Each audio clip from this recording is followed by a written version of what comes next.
날부터 저하고 몸짓으로 많이 이렇게 놀이를 했었는데, 우리 준영이는 자기 정체성이 엄청 강한 아이라고 생각해요. 자아가 굉장히 강하죠. 본인이 가지고 있는 게 너무 강해서 조금만 자기한테 이게 안 되면 조절이 안 되는 거예요.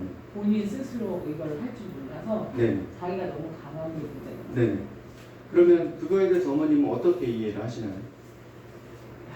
긍정 또는 부정? 한편으로는 좋은 점도 있다고 생각해요. 자기를 엄청 사랑하는 거고 나는 되게 훌륭한 사람이라고 본인 스스로 생각하는데 어쨌든 그걸 이제 다른 사람하고 융합을 해야 되는데 그게 많이 떨어지니까 그게 제일 걱정이에요. 사회생활 할 때 엄청 힘들겠구나 하는 거죠. 그럼 이따가 우리 검사를 보고 실제 우리 준영이가 앞으로 사회에 나갔을 때 어떤 어려움이 뒤따를지 또는 그렇지 않을지 검사 결과를 보시면 조금 이해하는 데 도움이 되시는데, 우리가 종이 한 장으로 인간을 객관화해서 평가하는 것은 굉장히 어리석은 거라고 생각이 듭니다. 다만 우리가 이걸 참고 지표로 봐서 앞으로 이 사람의 강점이나 약점들을 좀 보완해주는 전략으로 좀 짜보면 어떨까 하는 생각이 듭니다. 그래서 우리가 자신의 성격에 있어서 성격은 우리가 변합니까? 변하지 않습니까? 잘 안 변해요. 잘 안 변하죠. 그래서 우리가 성격과 기질을 좀 잘 이해해야 되는데, 기질이라는 것은 나무로 따지면 뿌리를 이야기합니다. 잘 안 바뀝니다. 거의 안 바뀐다라고 보시면 될 것 같고요. 그러면은 우리 준영이는 기질적인 어떤 특성들을 볼 때는 자극 추구형이라고 봐서 호기심도 많고 알고 싶은 것도 많고 궁금한 것도 많고 활동성이 아주 큰 아이라고 보시면 됩니다. 그거는 바뀌지 않습니다. 그러면은 직업 환경으로 갈 때는 준영이의 성격이라는 부분이 있는데, 성격이라는 것은 나무로 따지면은 이제 몸통을 얘기를 하고, 성격은 나무로 따지면은 가지나 잎사귀를 이야기합니다. 그러니까 성격이라는 것은 자기의 기질과 환경이 만나면은 개인의 고유한 특성을 만들어낼 수 있습니다. 그러면은 우리 준영이가 기질적으로는 작업 추구를 굉장히 강하게 추구하는 친구인데, 예를 들어서 사무직이라는 환경에 가 있다. 큰일 나요. 어떨 것 같습니까? 준영이가 좀 답답해 하겠죠. 그 부분에 있어서. 그죠? 적응도 어렵고. 그러면은 자꾸 직장을 바꾸게 되면 준영이를 긍정적으로 보기보다는 주변에서는 너 왜 자꾸 이직을 하고, 왜 한 곳에 오래 머물러 있지 못하고, 너 주의력이 떨어져? 또는 ADHD야? 이런 부정적인 평가를 받을 수 있겠죠. 근데 아이의 성격 발달에서 가장 중요한 건 뭐냐면 정서적인 요인이 가장 중요합니다. 환경에서는. 그럼 정서적인 요인은 뭐냐면 부모로부터 인정, 지지, 칭찬, 격려, 이런 친해적 공기를 얘기하고, 부정적인 정서는 억압, 통제, 방위, 물리적, 정서적, 학대 뭐 이런 것들을 얘기합니다. 그러면 긍정적 정서라는 것은 향후의 성격 발달에 어떤 영향을 주냐? 아이가 매사에 진취적이고 적극적이고 도전적이고 열정적이다. 우리 준영이는 그건 잘 돼 있다. 열정적이다. 도전적이다. 그 도전 정신이 너무 강하다. 그러면은 준영이 같은 경우에는 자기의 자극의 한계를 좀 더 이렇게 높게 보려고 하는 거고, 그런 친구들의 특성이 뭐냐면 도파민 활동이 굉장히 큰 친구들입니다. 그 다음에 부정적인 정서는 그 정서의 경험에 따라서 아이의 성격이 회피적이고 방어적이고 의존적이고, 그 다음에 우울하고 분노감이 차 있고, 이런 부정정서를 갖게 됩니다.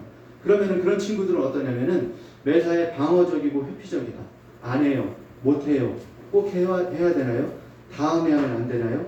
이런 부정적인 어떤 태도들을 보이게 됩니다. 그래서 어쩜 그렇게 연기 잘하시는지. 예? 진짜 준영이가 그래. 그렇죠. 그러면은 부모님께서 해주실 수 있는 부분들은, 자, 과거에 인지심리학자나 신경심리학자들은 인간의 어떤 구조들이 형성이 되면 잘 안 바뀐다라고 얘기를 합니다. 10년 전에는. 근데 지금은 가장 중요한 시기를 언제로 보냐면은 뭐 너무 많이 들어보셨죠? 골든타임. 너무 많이 들어보셔가지고 우리 부모님이 아이를 출산한 이후에 언제까지 분리하지 않는 게 가장 이익이 된다라고 얘기를 합니까? 보통 몇 세까지? 3세까지를 얘기하죠. 3년은 엄마가 키워라. 엄마가 케어를 해야 된다라고 얘기를 합니다. 이걸 우리가 골든타임이라고 합니다. 이 시기에 뇌의 구조들이 대부분 형성이 되기 때문에 그런 이야기들을 하는 거고요.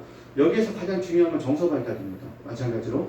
그러면은 우리 아이 0에서 3세 때 우리 먹고 사는 거 바빠가지고 나는 직장 생활을 하고 아이하고 조기에 분리됐는데 그럼 우리 아이는 영영 이대로 불안정한 애착 상태로 살아야 되냐, 이런 결핍된 동기로 살아야 되냐, 또 이런 부정적인 식으로 세상을 살아야 되냐?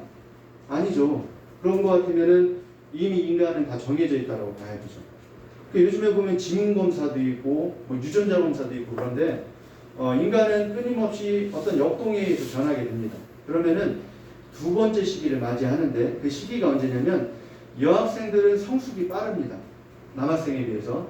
그래서 보통 10에서 14세에 다시 골든타임이 옵니다. 이거를 잘 극적으로 표현해 준 게 뭐냐면은 인사이드 아웃이라는 영화를 보시면 거기에 보시면은 아주 내용들이 전문적이고 디테일하게 잘 드러나 있습니다. 그 시기를 우리가 사춘기의 변화 과정을 겪는 시기라고 얘기를 합니다. 남학생들은 발달 과정이 좀 늦기 때문에 그럼 남학생은 언제 다시 2차적인 기회가 오냐? 만 12세에서 16세에 다시 기회가 옵니다. 골든타임이라고 얘기를 합니다. 그럼 이 시기에 해줘야 될 건 뭐냐? 인지적인 역량을 강화하기 위해서 학원으로 다시 뺑뺑이를 돌려야 되냐? 다양한 독서를 해주는 게 중요하냐? 그렇지 않습니다. 정서적인 것들을 좀 더 긍정적으로 좀 풍요롭게 또 개방적이고 활동적이고 또 이런 문화적이고 이런 정서적인 요인들을 잘 케어해 주면은 아이들은 회복적으로 돌아올 가능성이 매우 높습니다. 그래서 유아 동기는 부적응한 어떤 특성들이 보여지면 그 특성을 이해하고 거기에 대한 대안적인 것들을 설계해 주면 보통 6에서 1년이면 거의 회복적으로 돌아옵니다. 그 다음에 청소년기는 1년에서 3년, 심한 경우에는 5년 이상 이렇게 가는 경우도 있고요. 그 다음에 20세가 지나면은 보통 이제 그 부모님이나 선생님들 동창들 보면 여고 시절 또는 이 시절의 친구들을 보면 고등학교 때 모습들이 잘 안 바뀝니다. 그때 되면 거의 고착이 되기 때문에 잘 변화되진 않습니다. 그리고 우리가 뇌의 어떤 구조적 발달은 남학생은 30세에 전두엽 기능까지 모두 발달이 끝나고 여학생은 26세에 발달이 다 끝납니다.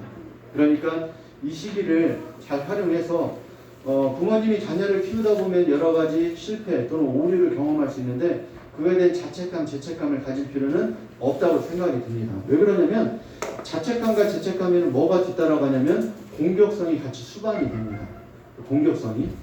그렇기 때문에 자책감에는 죄책감에는 공격성이 친구 먹기 때문에 항상 그 부분에 있어서는 내가 아이를 잘못 키운 게 아닌가? 옆집 아이하고 비교해봤는데 우리 아이가 뭔가 부족한 거 아닌가? 이런 생각을 가질 필요가 없다라고 생각이 듭니다. 자, 여기 그림이 보이는데 어떤 그림이 보입니까?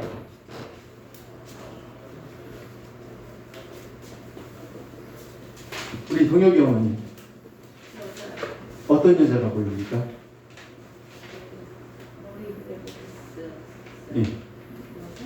여기 여자가 둘이 보이는데 하나는 노파가 있고 하나는 옆모습의 여자가 있습니다. 자, 나는 두 가지가 다 보인다. 두 가지 모습이 다 보인다. 오, 네. 나는 여기서 보니까 안 보입니까? 네. 우리 박 선생님은 다 보입니까, 두 개? 아예 하나밖에 지금 안 보입니다. 하나밖에 안 보입니까? 네. 자, 그러면 설명을 잠깐 해드릴게요.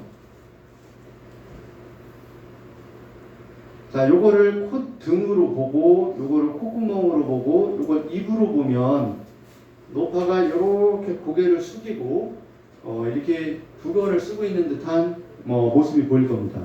그렇습니까? 잘 안 보입니까? 자, 이거를 콧등으로 보고 콧구멍, 눈, 그 다음에 입, 턱 보입니까 이제? 안 보이십니까? 자, 그러면 넘어가겠습니다. 요거를 속눈썹으로 보고 요거를 턱선으로 보면 여자가 이렇게 고개를 돌리고 있는 모습